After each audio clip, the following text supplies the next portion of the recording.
Newton YouTube চ্যানেলে তোমাদের সবাইকে স্বাগত। আজ আমরা গণিত বিষয়ের ক্লাস 7-এর মডেল অ্যাক্টিভিটি টাস্ক পার্ট 3 নিয়ে আলোচনা করব। তাহলে চলো শুরু করা যাক। প্রথম প্রশ্ন দেখে নিই কি বলেছে।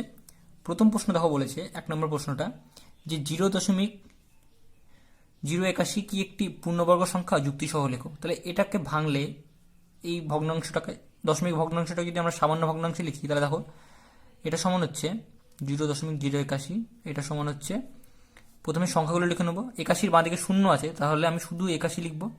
দশমিকের জন্য 1, দশমিকের পরে 1 2 3টে সংখ্যা আছে, এই জন্য 3টে শূন্য। ব্যাস। এবার দেখো পূর্ণবর্গ মানে কি। পূর্ণবর্গ মানে হচ্ছে সম্পূর্ণরূপে যাকে বর্গমূল করা যায় তাকে বলে পূর্ণবর্গ। দেখো আমি 81-কে যদি বর্গমূল করি, বর্গমূল মানে হচ্ছে বর্গমূলের চিহ্ন হচ্ছে এটা স্কোয়ার রুট, তাহলে কি হবে 81 মানে হচ্ছে 9 গুণিতক 9। এবার দেখো স্কোয়ার রুট মানে কি, দুটো 9 থেকে আমি যেহেতু বর্গমূল করছি একটা 9 বেরিয়ে এলো, বোঝা গেছে। এরকমভাবে 1000টাকে যদি আমি দেখো বর্গমূল করতে যাই তখন দেখো 1000 মানে কি, 1000 মানে হচ্ছে 10 গুণিতক 10 মানে হচ্ছে 100, 100-র সঙ্গে 10 গুণ করলে হচ্ছে 1000। দেখো 1 2 3, তিনটে শূন্য আর 3টে 1 গুণ করলে তো একই হয়। তাহলে দেখো এখানে কি হবে, এখানে দুটো 10 থেকে একটা 10 বেরিয়ে আসবে, কিন্তু এই যে 10, এই 10টা বেরাতে পারবে না, কারণ কি এর কোনো জোড়া নাই। এখানে যদি আরেকটা 10 থাকতো তাহলে কিন্তু এ বেরিয়ে আসতে পারতো। তাহলে এই 1000 কিন্তু পূর্ণবর্গ না। তাহলে আমি এটাকে এভাবে লিখবো, এটা আমি রাফ দেখালাম, এটা রাফ দেখালাম। তাহলে 81-এর নিচে তোমরা এভাবে লিখবে 9 গুণিতক 9 সমান 81, কিন্তু 1000টা হচ্ছে 10 গুণিতক 10 গুণিতক 10। এবার এখানে এই কথাটা লিখে দেবে, যেহেতু হর আমি এই কথাটা লিখে দেবে, যেহেতু ভগ্নাংশটির হর অর্থাৎ 1000টা পূর্ণবর্গ সংখ্যা নয়, তাই ভগ্নাংশটি অর্থাৎ এই গোটা ভগ্নাংশটি পূর্ণবর্গ নয়। ব্যাস। পরের অঙ্ক দেখো কি বলেছে, 4.41 এটার বর্গমূল করতে হবে, অর্থাৎ এর রুট। দেখো আমরা এটা ভাগ প্রক্রিয়ার মাধ্যমে করলে খুব তাড়াতাড়ি হয়ে যাবে। 4.41 এটার আমরা বর্গমূল করব। তাহলে দেখো 4, তাহলে এইভাবে বর্গমূল করতে হয়। দশমিকের ডান দিক থেকে জোড়া জোড়া সংখ্যাগুলো বাঁচতে হয়, আর দশমিকের বাঁ দিকেও জোড়া জোড়া সংখ্যা করতে হয়। যেহেতু একটা সংখ্যা আছে সেজন্য আমি একটা সংখ্যাই করবো এখানে। এবার দেখো 1 1 1, 2 2 4, 3 3 9, 3 3 9 বেশি হয়ে গেল, তাহলে 2 2 4 মিলে গেল, এই দশমিকটা উপরে উঠে গেল। এবার দেখো দশমিকের পরে জোড়া জোড়া সংখ্যা দাগ দিয়েছি, তাহলে জোড়া জোড়া সংখ্যা নেমে গেল, 41 নেমে গেল। এবার কি হবে, এবার এই যে উপরে সংখ্যাটা আছে সেই সংখ্যাটা ডবল হয়ে যাবে, তাহলে 2 এর ডবল হচ্ছে 4, 4 এখানে নেমে এলো। এবার এমন একটা সংখ্যা এখানে থাকবে, সেই সংখ্যাটাকে নিচের সংখ্যা একই সংখ্যা দিয়ে গুণ করতে হবে। অর্থাৎ এখানে যদি আমি 1 দিই তাহলে আমাকে 1 দিয়ে গুণ করতে হবে, যদি এখানে আমি 2 দিই তাহলে আমাকে কিন্তু এখানে 2 দিয়ে গুণ করতে হবে। তাহলে দেখো আমি যদি এখানে 1 দিয়ে গুণ করি তাহলে এখানে 1 লিখলাম, এখানেও তাহলে 1 লিখতে হবে। তাহলে 1 1 1, 4 1 4, অর্থাৎ আমাকে এখানে 1 দিয়ে গুণ করতে হবে। তাহলে এটা আমি কত হলো, 1 দিয়ে গুণ করলাম, তাহলে দেখো 41 1 41, তাহলে এটা হয়ে গেল 41। তাহলে এই যেটা 1 দিয়ে গুণ করেছি সেই জন্য আমি একটা এখানে বসিয়ে দেবো, বোঝা গেছে। এটা মনে মনে করবে বা সাইডে করে নেবে। তাহলে এটা হয়ে গেল 2.1, তাহলে এর বর্গমূল হচ্ছে 2.1। ব্যাস। 3 নম্বর প্রশ্নটা আমি লিখে নিয়েছি। প্রথমে এটার বর্গমূল করব 1.21। দেখো 1.21, দশমিকের ডান দিকে দুটো করে সংখ্যা জোড়, এদিকেও জোড় করার চেষ্টা করব, একটা সংখ্যা আছে কিছু করার নেই। তাহলে 1 1 কে 1, দশমিক উপরে উঠে গেল, জোড়া সংখ্যা দুটো একসঙ্গে নেমে গেল। এবার এই একটা আছে, 1 ডবল 2, কি সংখ্যা দিয়ে গুণ করবো তাহলে 21 হবে। দেখো এখানে 1 দিয়ে গুণ করলে এখানে 1 1 কে 1, 2 1 কে 2, এটা নিচের অংশ এইটুকুনি করার দরকার নেই, এখানে 1 লিখে দেবে, দিয়ে মনে মনে গুণটা করে নেবে। তাহলে 1 দিয়ে গুণ করেছি, তাহলে সেই 1টা এখানে বসিয়ে দিলাম, তাহলে হলো 1.1। দেখো 21 1 21 মিলে গেল, তাহলে 1.1টা হয়ে গেল বর্গমূল। তাহলে লিখে দিলাম এটা, যোগ 0.64, এটা কি করব, 0.64 লিখলাম। দশমিকের এদিকে জোড়া জোড়া সংখ্যা, এদিকে দেখো যখনই এরকম 0 দেখবে তখনই ওটা আগে লিখে দেবে, এটাকে আর কিছু করতে হবে না। 64 আছে, তাহলে 64 কি দিয়ে গুণ করলে 64 হবে, দেখো 8 8 8 8 64, ব্যাস। তাহলে 0.8, তাহলে 0.8 লিখে দিলাম। এবার দেখো বিয়োগ 2.89, তাহলে 2.89, এটাকে যদি আমরা দশমিকে এদিকে দুটো সংখ্যা এদিকে জোড়া করতে পারলাম না, শুধুমাত্র একটাই সংখ্যা, তাহলে দেখো 1 1 কে 1, 2 2 4 বেশি হয়ে যাচ্ছে, তাহলে 1 1 কে 1, 2 থেকে 1 বিয়োগ করলে 1। এবার এই দশমিকটা উপরে উঠে গেল, 8 9 জোড়া জোড়া সংখ্যা নামবে, 189 হলো। এবার দেখো 1 এর ডবল কত, 2, এবার এখানে কি দিয়ে গুণ করব, তাহলে আমার এই 189-এর কাছাকাছি যাবে বা মিলে যাবে। দেখো 3 তিরিককে 9, 3 দিয়ে গুণ করলে 3 তিরিককে 9, 3 গুণে 6 হবে না, 4 4 16 6, এখানে 9 আসছে। দেখো 7 7 49, তাহলে 7 দিয়ে গুণ করবো, তাহলে 7 7 49, আর 7 দুগুণে 14, আর 4 8 18, তাহলে দেখো তাহলে 7 দিয়ে গুণ করলে হয়ে যাচ্ছে, তাহলে 7 দিয়ে গুণ করলে হচ্ছে 189। বোঝা গেছে? তাহলে এটা হচ্ছে 1.7। তাহলে প্রথমে এই দুটো যোগ করে নিই, সেখান থেকে এটা বিয়োগ করবো, তাহলে 1.1 আর 0.8 যোগ করলে কত হবে, 1.9, 8 একে 9, আর 1 নেমে গেল, বিয়োগ 1.7 বিয়োগ করে দাও, তাহলে 0.2, তাই তো? এটা হবে অ্যান্সার। পরের প্রশ্ন, যে বর্গক্ষেত্রের ক্ষেত্রফল 0.004 বর্গমিটার, তার প্রতিটি বাহুর দৈর্ঘ্য 3 দশমিক পর্যন্ত নির্ণয় করো, 3 দশমিক স্থান পর্যন্ত নির্ণয় করো। তাহলে দেখো মানে এটাকে বর্গমূল করতে হবে। কেমন করে? বর্গক্ষেত্রের আমরা জানি ক্ষেত্রফল মানে কি, এটা এই দুটো বাহু যদি আমরা গুণ করি, এই বাহু দুটো গুণ করলে তার ক্ষেত্রফল বেরিয়ে যায়। মানে বাহু স্কোয়ার, আমি লিখে দিচ্ছি, বর্গক্ষেত্রের বাহু গুণিতক বাহু সমান হচ্ছে ক্ষেত্রফল, এটা আমরা জানি। এবার এটা মানে কি, এটা মানে হচ্ছে বাহু স্কোয়ার সমান হচ্ছে ক্ষেত্রফল, তাই তো? বাহু গুণিত বাহু মানে তো বাহু স্কোয়ার। এবার দেখো ক্ষেত্রফলটা দেওয়া আছে এটা, তাহলে বসিয়ে দিই এটা, তাহলে বাহু স্কোয়ার সমান হচ্ছে ক্ষেত্রফল কত, 0.004, বা একটা বাহু সমান কত হবে, একটা বাহু সমান হয়ে যাবে, স্কোয়ার দেওয়া আছে এদিকে এলে এটা বর্গমূল হয়ে যাবে, তাহলে 0.004, এটাকে বর্গমূল করতে হবে আমাকে, তাহলে একটা বাহুর দৈর্ঘ্য আমি পেয়ে যাবো। তাহলে আমি এটা বর্গমূল করি, 0.004। সবসময় দেখো দশমিকের এদিকে তো সংখ্যা নেই, তাহলে দশমিকের ডান দিক থেকে দুটো করে সংখ্যা আমরা জোড়া জোড়া করবো, এদিকে একটা জোড়া, এদিকে একটা জোড়া করতে পারছি না, দশমিকের পরে আমরা জানি যে শূন্যের দাম নেই, তাই তো? সেই জন্য আমরা একটা শূন্য দিয়ে জোড়া তৈরি করে নেব।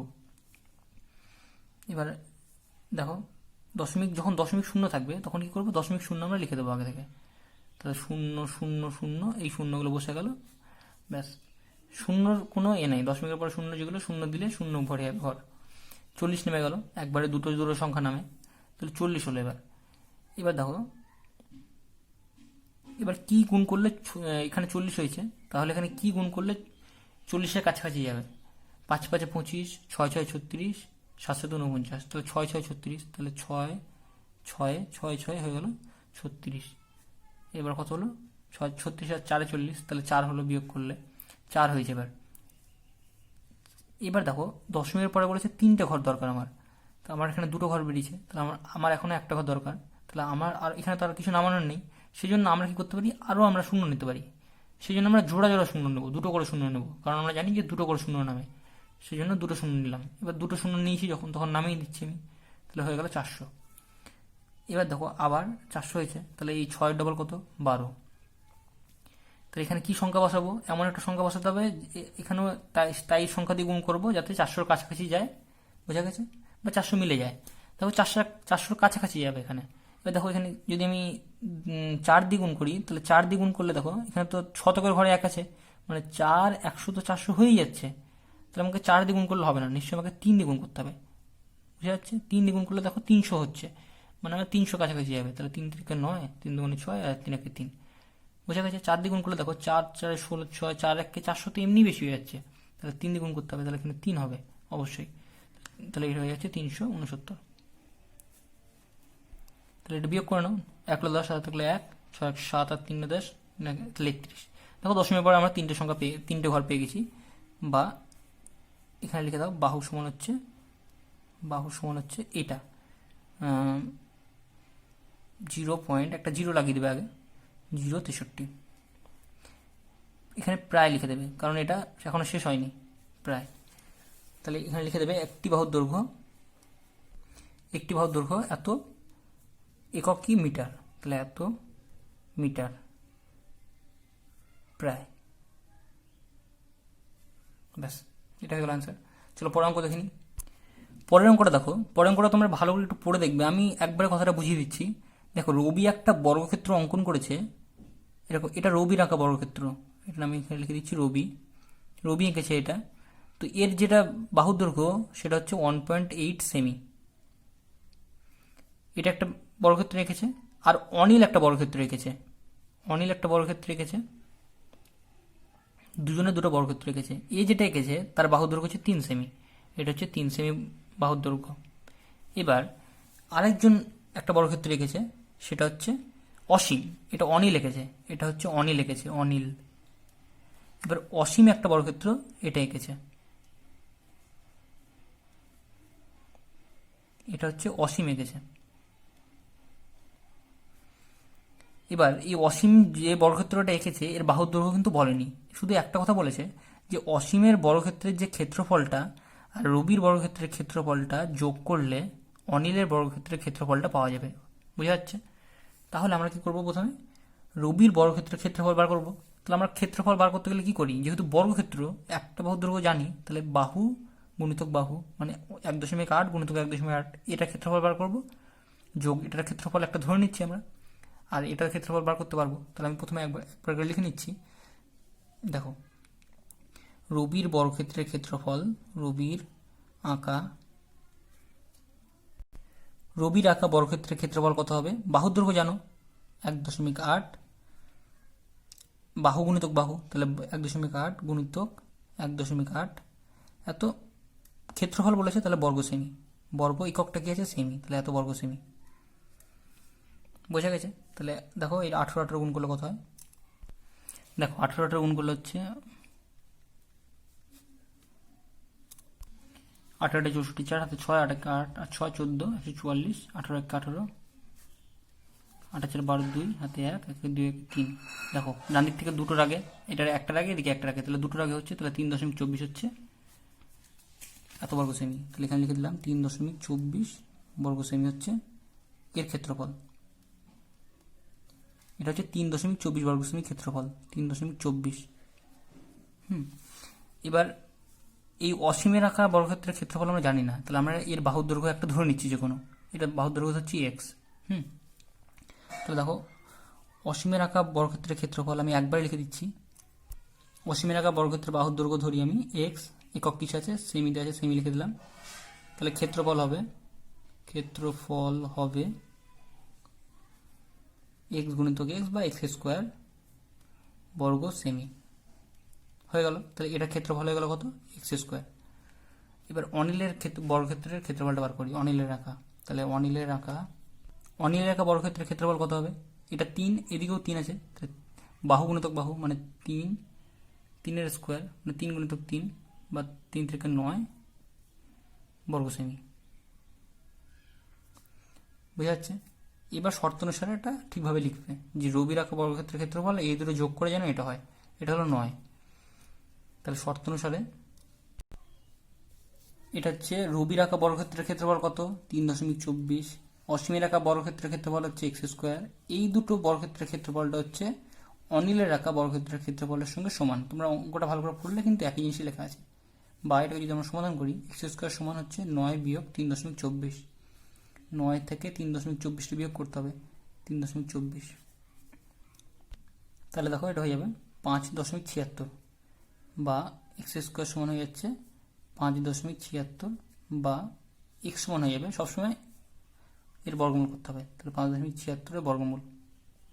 তাহলে দেখো 5.76কে যদি বর্গমূল করি আমরা, ডান দিক থেকে জোড়া জোড়া জোড়া, এদিকে জোড়া নাই, একটাই আছে, তাহলে একটাই থাকবে, 1 1 2 দুগুণে 4, তাহলে 2 দুগুণে 4, 1 হলো, দশমিক উঠে গেল, 76 নেমে গেল। এবার 2 এর ডবল কত, 4, এখানে কি বসাবো যাতে এই 176 কাছাকাছি যায়, দেখো 6 আছে লাস্টে, তাহলে 4 4 16 6, এরকম করে 4 4 16 6 হয়, তাহলে 1 4 4 16 1 17, তাহলে 4 বসাতে হবে, সেই 4টা আমি এখানে লিখে দিলাম। তাহলে এখানে 44টা কিন্তু লিখবে ঠিকঠাক করে, নিচের 4টা লিখবে না, এই পার্টটা লিখবে না, তাহলে 176টা মিলে গেল, তাহলে হচ্ছে 2.4, তাহলে এটা হয়ে গেল 2.4। তাহলে এর আঁকা আমরা বাহুর দৈর্ঘ্য ধরেছিলাম, সেটা হচ্ছে এক্স ধরেছিলাম, দেখো এখানে বাহুর দৈর্ঘ্য এক্স সেমি ধরেছিলাম, তাহলে সেটাই লিখে দিচ্ছি যে কার আঁকা, অসীমের আঁকা বর্গক্ষেত্রের বাহুর দৈর্ঘ্য হচ্ছে 2.4 সেমি। ব্যাস, এটা হচ্ছে অ্যান্সার। এবার দেখো তোমাদের সময় দূরত্ব থেকে কিছু অঙ্ক দেওয়া আছে। সোজা অঙ্কগুলো খুব সহজ দিয়েছে। একক সময়ে কোনো বস্তু নির্দিষ্ট দিকে যতটা দূরত্ব অতিক্রম করে সেটাকেই বলা হয় বস্তুর গতিবেগ, তাই তো? একক সময় যে মানে 1 ঘন্টা যত যায় বা 1 সেকেন্ডে যত যায় সেটাকে আমরা তো গতিবেগ বলি, তাই না? 1 ঘন্টা 40 কিমি যায়, তাহলে 40 কিমি গতিবেগ। চলো পরে অঙ্কটা দেখি। গতিবেগ স্থির হলে সময় দূরত্ব কি সমানুপাতি? তোমরা আশা করি জানো ধারণাটা। দেখো, সময় আর দূরত্ব এই দুটোর মধ্যে সম্পর্ক বার করতে বলেছে।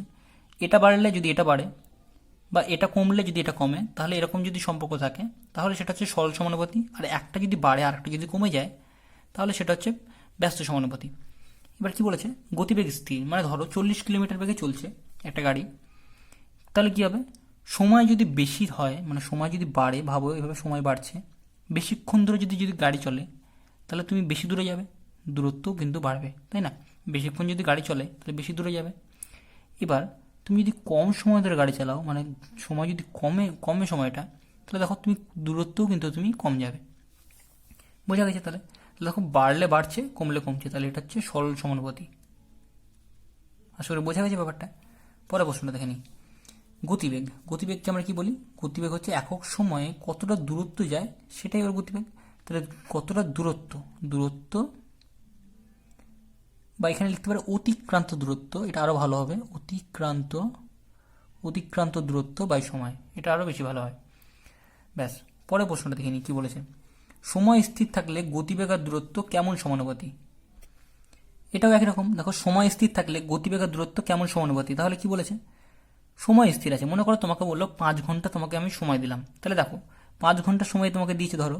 এবার তুমি যদি এবার কি করো, গতিবেগটা ধরো বাড়িয়ে দিলা, বিশাল জোরে গতিবেগটা তুমি বাড়িয়ে দিয়েছো, তাহলে কি হবে? তোমার দূরত্ব কিন্তু তুমি বেশি দূরে যাবে, তাই না? বেশি গতিবেগটা যদি তুমি বাড়িয়ে দাও তাহলে তুমি বেশি দূরে যাবে। এবার কি করলে, 5 ঘন্টা সময় আছে তোমার কাছে, তুমি গতিবেগটা আস্তে আস্তে চালাতে লাগলে, আস্তে আস্তে গাড়ি চালাচ্ছ, তাহলে কি হবে? তুমি বেশি দূরে যাবে না, তুমি বেশি দূরে যেতে পারবে না, তাহলে তোমার দূরত্ব কিন্তু কম যাওয়া হবে। তুমি যদি স্পিড বাড়িয়ে দাও তাহলে বেশি দূরে যাবে, স্পিড যদি কমিয়ে দাও তাহলে তুমি কম দূরে যাবে, কারণ তোমার কাছে একই সময় আছে। তাহলে এটা হচ্ছে সরল সমানুপাতি। দেখো, বাড়লে বাড়ছে, কমলে কমছে, তাহলে এটা হচ্ছে সরল সমানুপাতি। পরে প্রশ্ন দেখো, দূরত্ব স্থির থাকলে সময় আর গতিবেগ কেমন সমানুপাতি? দেখো, দূরত্ব স্থির, মনে করো তোমার বাড়ি থেকে তুমি যাবে কোথায়? বাড়ি থেকে তুমি যাবে স্কুলে যাবে,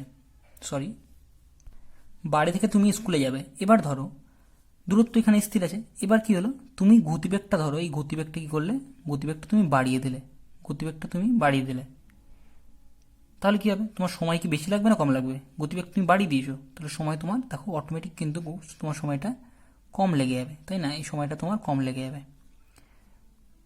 তোমাকে বাড়ি থেকে স্কুল যেতে হবে, এবার তুমি স্পিডটা বাড়িয়ে দিচ্ছ তাড়াতাড়ি যেতে হবে বলে, তাহলে তোমার সময়টা কম লাগবে। এবার ভাবো তুমি গতিবেগটা কি করলে, কমিয়ে দিলে, তাহলে সময়টা তোমার বেশি লাগবে। তাহলে দেখো, বাড়লে কমছে, এদিকে যদি গতিবেগ তুমি কমিয়ে দাও তাহলে সময় বেশি লাগছে, তাহলে এটা হচ্ছে ব্যস্ত সমানুপাতি। এরকম যখন কমা বাড়া হয় তখন এটা হচ্ছে ব্যস্ত সমানুপাতি।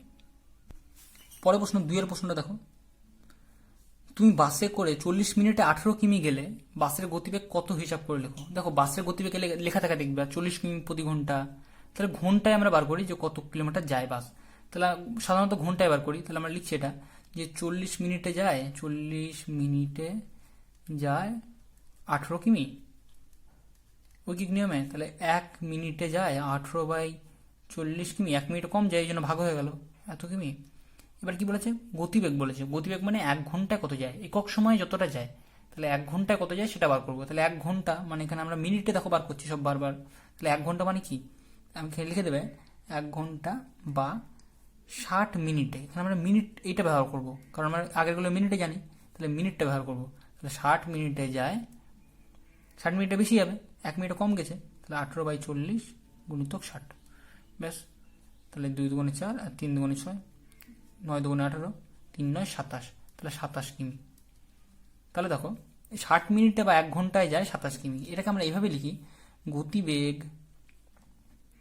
বাসের গতিবেগ 27 কিমি 1 ঘন্টায়, তো ওটাকে আমরা লিখি এইভাবে পার ঘন্টা, এটা মানে 1 ঘন্টা বোঝায়। ব্যাস, হয়ে গেল। 3 প্রশ্নটা দেখো, খুব সোজা। তুমি ঘন্টায় 10 কিমি বেগে সাইকেল চালাও, কত সময়ে তুমি 25 কিমি দূরত্ব অতিক্রম করবে তো ওই রাশিকে সাহায্যে নির্ণয় করো। দেখো মুখেই হয়ে যায় এটা, 10 কিমি যায় 1 ঘন্টায়, তাহলে 2 ঘন্টা কত যাবে 20 কিলোমিটার, তাই না? আর 2.5 ঘন্টায় 25 কিলোমিটার। তো ওই রাশিকে সাহায্যে বলেছে, মানে এইভাবে করবো আমরা। কি বার করতে বলেছে, যে কত সময়, মানে আমরা এইভাবে লিখবো যে দূরত্ব, এটা আমরা মাপছি কিসে, কিমিতে, আর এদিকে বার করবো সময়, সময়টা কিসে মাপছি আমরা, ঘন্টায়, তাই তো? তাহলে এখানে ঘন্টা লিখে দেবো। তাহলে দূরত্ব আগে যেটা আমরা জানি, জানা সম্পর্কটা আগে লিখবো। তাহলে এখানে লিখি 10 ঘন্টায় 10 কিমি, মানে 1 ঘন্টায় যায় 10 কিমি, ব্যাস হয়ে গেল। কত সময়ে 25 কিমি, মানে 25 কিমি যাবে কত সময়, ব্যাস। আমরা জানি দূরত্ব যদি, সময় যদি বেশিক্ষণ দিই, আমরা বেশি সময় যদি দিই তাহলে বেশি দূরে যাব, কম সময় দিলে কম কম দূরে যাব। সেই জন্য এই দুটোর মধ্যে সরল সম্পর্ক আমি লিখে নিচ্ছি কথাটা। তাহলে লিখে নেবে যে দূরত্ব সময়ের মধ্যে সরল সম্পর্ক, যদি গতিবেগটা স্থির থাকে, হ্যাঁ, তাহলেই হবে এটা। বেশি ক্ষণ দিলে বেশি সময় দূরে যাবে, বেশি কম সময় দিলে কম দূরে যাবে। তাহলে দেখো যখন সরল সম্পর্ক হবে কি করবে, সোজাসুজি নামিয়ে দেবে, মানে হবে নিচে একটা দাগ আছে এরকম করে। তাহলে 10/25, মানে এইভাবে লিখে দেবে 10/25, আর এদিকে 1/x, মানে এইভাবে লিখে দেবে 1/x, যেটা সোজা আছে সেটা সোজা নামিয়ে দেবে, বোঝা গেছে? এবার দেখো বা, ব্যস্ত হলে কি করবে, একটাকে সোজা নামাবে আর একটাকে উল্টে নামিয়ে দেবে। যদি এটা ব্যস্ত হতো তাহলে আমি কি করতাম, 10/25 এটাকে সোজাই নামাতাম, কিন্তু এক্স 1/xটাকে লিখতাম, ওপরে এক্স লিখতাম, নিচে 1 লিখে দিতাম, বোঝা যাচ্ছে? এভাবে লেখা যায়। এবার কোনাকুনি গুণ করবো, এই রাশিটাকে আগে গুণ করি, 10x সমান হচ্ছে 25, বা x সমান হয়ে যাবে 25/10। 25/10কে আমরা কিভাবে লিখি, 2.5। তাহলে এটা ঘন্টায় বেরাচ্ছে, তাহলে এটা 2.5 ঘন্টা। তাহলে আমি এটা একবারে লিখে দিতে পারি যে কত সময় লাগবে, আমি লিখে দিচ্ছি এটা, যে 25 কিমি যেতে 2.5 ঘন্টা সময় লাগবে, ব্যাস। এটা অ্যান্সার হয়ে গেল। তাহলে এটা লিখে দেবে, এটা ঘন্টা, এটা ঘন্টায় বেরাচ্ছে আমাদের। পরের প্রশ্নগুলো দেখো, নিচেরগুলোকে পরিবর্তন করো। 180 কিলোমিটার প্রতি ঘন্টা, এটাকে করতে হবে কি মিটার পার সেকেন্ড, কত মিটার পার সেকেন্ড হচ্ছে সেটা। দেখো 180 কিমি, 180 কিমি পার ঘন্টা, এটা মানে কি বলতো, এটা মানে হচ্ছে 180 কিমি যায় 1 ঘন্টায়, বুঝা যাচ্ছে? 180 কিমি যায় 1 ঘন্টায়, এটাকে আমরা এইভাবে লিখি। তাহলে আমি কি করব, কিলোমিটারটাকে মিটারে নিয়ে যাবো, ঘন্টাটাকে সেকেন্ডে, মানে এরকম করব, মিটার পার সেকেন্ড, তো মানে মিটার বাই সেকেন্ড, কত মিটার পার সেকেন্ড হচ্ছে দেখো। তাহলে কিলোমিটারটাকে মিটারে নিয়ে যাবো, তাহলে কিলো, হেক্টো, ডেকা, মিটার। তাহলে কিলোতে 1 বসালাম, তাহলে 3টে শূন্য। 1 কিলোমিটার মানে জানি তো আমরা যে 1000 মিটার হয়, তাহলে কিমি থেকে মিটার গেলে 1000 দিয়ে গুণ করতে হয়। তাহলে 180, এটাকে 1000 দিয়ে গুণ করবো, ব্যাস, এত মিটার হয়ে গেল। এবার সেকেন্ড করতে হবে, 1 ঘন্টাকে সেকেন্ড করতে হবে। 1 ঘন্টা মানে আমরা জানি যে 3600 সেকেন্ড, তাই তো? তাহলে 1 ঘন্টা মানে হচ্ছে 3600 সেকেন্ড, ব্যাস। তাহলে এত মিটার আর এত সেকেন্ড। তাহলে এটাকে আমরা যদি একটু সমাধান করে নিই, তাহলে দেখো 18, কেটে নিই শূন্যগুলো কেটে দিলাম, দুটো শূন্য কেটে গেল, আর এদিকে কাটছে 18 দুগুণে 36, 18, এখানে হচ্ছে 5 দুগুণে 10, আর কাটছে 18, 10কে 180, 5 10 50, তাহলে 50 মিটার, আর নিচে তো 1 আছে মানে 1 সেকেন্ড, সেটাকে আমরা লিখে দিয়ে হবে 50 মিটার পার সেকেন্ড, বোঝা যাচ্ছে? 50 মিটার বাই 1 সেকেন্ড হতো, সেটাকে আমরা লিখে দিই 50 মিটার, এটা মানেই বোঝায় 1 সেকেন্ড। পরের অঙ্কটা দেখে নিই, চলো। পরের প্রশ্নটা কি বলেছে, 2080 মিটার পার মিনিট, এটা আছে, এটা মানে কি 2080 মিটার যায় 1 মিনিটে, বোঝা যাচ্ছে? এবার এটা আমরা কি করতে হবে, এটাকে আমাদের করতে হবে কিছু বলেছে কিমি পার ঘন্টা, মানে আমার এখানে কিমি থাকবে আর নিচে থাকবে আমার ঘন্টা। মিটার থেকে কিলোমিটারে যেতে হবে। দেখো মিটার থেকে যদি আমি কিলোমিটারে যাই তাহলে আমার কি করতে হবে, বাঁ দিকে যেতে হচ্ছে। বাঁ দিকে যাওয়া মানে হচ্ছে ভাগ করা, ডান দিকে যাওয়া মানে গুণ করা। দেখো আমি গুণ করেছিলাম, ডান দিকে গেছিলাম, তাহলে বাঁ দিকে যাচ্ছি মানে ভাগ করা। তাহলে 2080 মিটার, এটাকে আমি কি করব, 1000 দিয়ে ভাগ করে দেবো, ব্যাস। তাহলে আমার এটা কিলোমিটারে চলে গেল। এবার 1 মিনিটকে আমাকে কি করতে হবে, ঘন্টা নিয়ে যেতে হবে। তাহলে দেখো মিনিটকে আমি ঘন্টা করব, তাহলে কি করতে হবে, 1 ঘন্টা মানে 60 মিনিট, তাহলে মিনিটকে আমি যদি ঘন্টা করি তাহলে আমাকে ভাগ করে নিতে হবে। 60 মিনিট 1 ঘন্টা হয়, তাহলে 60 দিয়ে ভাগ করে নেবো, তাহলে 1 মিনিটকে আমি 60 দিয়ে ভাগ করে নেবো, বোঝা গেছে? যখনই আমি ছোট একক থেকে বড় এককে যাব তখন আমি কি করবো, ভাগ করব। ছোট মিটার থেকে কিলোমিটারে যাচ্ছি। তাহলে এবার এটাকে আমরা যদি সমাধান করে নিই, দেখো 20/80/1000, এটা তো ছিলই, এই 60টা উপরে চলে গেল, নিচে চলে গেলো 1, তাহলে একটা শূন্য একটা শূন্য, এই একটা শূন্য একটা শূন্য কেটে গেল, 3 দুগুণে 6, 2 আছে, এখানে হচ্ছে 5 দুগুণে 10, এটা আর কাটবে না মনে হচ্ছে। তাহলে দেখো এটা আর যাচ্ছে না, তাহলে আমি এই 208 গুণিতক 3 এটাকে গুণ করে তাকে 5 দিয়ে ভাগ করে নেবো। তাহলে 208কে 3 দিয়ে যদি আমি গুণ করি, তাহলে দেখো এটা হচ্ছে 624 হচ্ছে। এবার 624কে আমরা যদি 5 দিয়ে ভাগ করে দিই, তাহলে 5 একে 5, 5 দুগুণে 10, 4 5-এ 20, 4 নাম হলো 0.0, 5 8-এ 40, তাহলে 128.8। তাহলে এটা সমান হয়ে যাবে 124.8। এত এটা কিমি ছিল, কিমি, এটা নিচে ঘন্টা ছিল, তাই তো? তাহলে এটা কিমি পার ঘন্টা, বোঝা গেছে? এটা অ্যান্সার হয়ে যাবে। আজকের শেষ অঙ্ক খুবই গুরুত্বপূর্ণ একটা অঙ্ক দিয়েছে। ঘন্টায় 72 কিমি বেগে ধাবমান 110 মিটার দীর্ঘ একটি ট্রেন 90 মিটার দীর্ঘ একটি সেতুকে কত সময় অতিক্রম করবে? যখন তখন মনে করবে সেতু অতিক্রম করা, সেতু অতিক্রম করা, সেতু অতিক্রম করা মানে কি? নিজের দৈর্ঘ্য অতিক্রম করা, নিজের দৈর্ঘ্য যোগ সেতুর দৈর্ঘ্য। তাহলে এখানে নিজের দৈর্ঘ্য কত? ট্রেনের দৈর্ঘ্য দেখো কত, 110 মিটার লম্বা একটি ট্রেন, তাহলে নিজের দৈর্ঘ্য হচ্ছে 110 মিটার, আর সেতুর দৈর্ঘ্য কত? 90 মিটার দীর্ঘ একটি সেতু, তাহলে সেতুর দৈর্ঘ্য হচ্ছে 90 মিটার। টোটাল হয়ে যাচ্ছে 110 আর 90 মানে হচ্ছে 200 মিটার। তাহলে সেতু অতিক্রম করতে গেলে 200 মিটার অতিক্রম করতে হবে, বোঝা গেছে? নিজের দৈর্ঘ্য অতিক্রম করতে হবে প্লাস সেতুর দৈর্ঘ্য অতিক্রম করতে হবে, তাহলে 200 মিটার অতিক্রম করতে হবে। এবার দেখো এখানে কি বলেছে, ট্রেনের গতিবেগটা দেখো কিভাবে দেওয়া আছে, ঘন্টায় 72 কিমি, আর এই অঙ্কগুলো কিসে দেওয়া আছে দেখো, মিটার দেওয়া আছে, তাহলে আমার এটাকে কিমিটাকে মিটারে নিয়ে যেতে হবে। তো দেখো ট্রেনের গতিবেগ, সোজা জিনিস একদম, ট্রেনের গতিবেগ ভেঙে লিখছি, 1 ঘন্টায় 72 কিমি, তাই তো?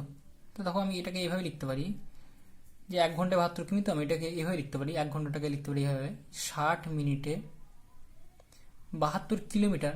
1 কিমি মানে জানি আমরা 1000 মিটার, তাই তো? রেস হয় আমাদের, 1 কিমি মানে 1000 মিটার, তাহলে 72 কিমি মানে 72,000 মিটার, তাহলে 1 কিমি মানে 1000, তাহলে 72 কিমি মানে 72,000 মিটার। তাহলে আমরা এই জিনিসটা ব্যবহার করবো, কারণ মিটারে দেওয়া আছে বলে, দুটোই দেখো একই কথা। এবার তুই রাশিকে আমরা যদি বসিয়ে দিই মানটা, তাহলে দেখো হয়ে যাবে কি বলেছে, কত সময়, তাহলে আমরা কি করব, কি কি লিখবো, দূরত্ব যেটা আমরা মাপছি মিটারে, আর এদিকে লিখছি সময়টা যেটা আমরা মাপছি মিনিটে মাপবো, আশা করি মিনিটে বেরিয়ে যাবে। তাহলে দেখো দূরত্ব প্রথমে আমরা জানা জিনিসটা বসাবো, এটা ট্রেনের গতিবেগটা বসাই, যে 60 মিনিটে যায় 72,000 মিটার, বোঝা গেছে? আমাকে কত যেতে হবে, 200 মিটার যেতে হবে, তাহলে 200 মিটার যাবে কত মিনিটে? আমরা আগের অঙ্কগুলোতেই দেখলাম যে গতিবেগ স্থির থাকলে, গতিবেগ যদি স্থির থাকে তাহলে কি হয়, গতিবেগ স্থির থাকলে যদি বেশি সময় ধরে চলে তাহলে বেশি দূরে যাবে, যদি কম সময় ধরে চলে তাহলে কম দূরে যাবে। তাহলে দূরত্ব ও সময়ের মধ্যে সরল সম্পর্ক, তাই তো? একটা বাড়লে আর একটা বাড়ে, একটা কমলে আর একটা কমে। তাহলে আমি কি বললাম, সরল সম্পর্কে কি করবে, সোজাসুজি নামিয়ে দিবে, মানে 72,000/200, আর এদিকে 60/x, এখানে ধরে লিখে দিও। এবার কোনায় কোনায় গুণ করে নেবো, এক্স এর রাশিটা আগে গুণ করে নেবে, তাহলে বাঁ দিকে থেকে যাবে, তাহলে 72,000x সমান হচ্ছে 60 গুণিতক 200, বা এক্স সমান হয়ে যাবে 60 গুণিতক 200/72,000। ব্যাস, তাহলে এখানে 3টে শূন্য, এখানে 2টো, এদিকে একটা, 3টে শূন্য কেটে গেল, 6 12 72, এদিকে হচ্ছে 6 দুগুণে 12 মানে 1/6। তাহলে এটা হলো কত, এটা হয়ে গেল 1/6, মানে কি হবে, মিনিট হবে। তাহলে 1/6 সমান সমান হচ্ছে 1/6 মিনিট। মিনিট দেখো 1/6 মিনিট আমরা এইভাবে বলি না মিনিটকে, তাই সেই জন্য কি করবো, এটাকে সেকেন্ড করে নেবো। মিনিটকে সেকেন্ড করতে গেলে কি করতে হয়, 1 মিনিট মানে 60 সেকেন্ড, তাহলে 1 মিনিট মানে হচ্ছে 60 সেকেন্ড। তাহলে 1 মিনিটকে আমরা কি করেছি, 60 দিয়ে গুণ করেছি, ওই জন্য 60 সেকেন্ড হয়েছে। তাহলে এটাকেও 60 দিয়ে গুণ করে নেবো। সমান সমান হচ্ছে 1 এর 6 গুণিতক 60 মানে হচ্ছে 6 10 60 মানে হচ্ছে এত সেকেন্ড। তাহলে হয়ে গেল কত, 10 সেকেন্ড। তাহলে এটা অ্যান্সার হয়ে যাবে কত, 10 সেকেন্ড। তাহলে 10 সেকেন্ডে অতিক্রম করবে, 10 সেকেন্ডে সেতু অতিক্রম করবে। আশা করি তোমার অঙ্কগুলো তোমরা সবাই ভালো মতো বুঝতে পেরেছো। যদি ভালো লাগে অবশ্যই চ্যানেলটিকে তোমরা সাবস্ক্রাইব করবে, শেয়ার করবে এবং কমেন্ট করে জানাবে তোমাদের কেমন লেগেছে। তোমরা অবশ্যই কমেন্ট করে জানাবে। ধন্যবাদ এতক্ষণ সাথে থাকার জন্য।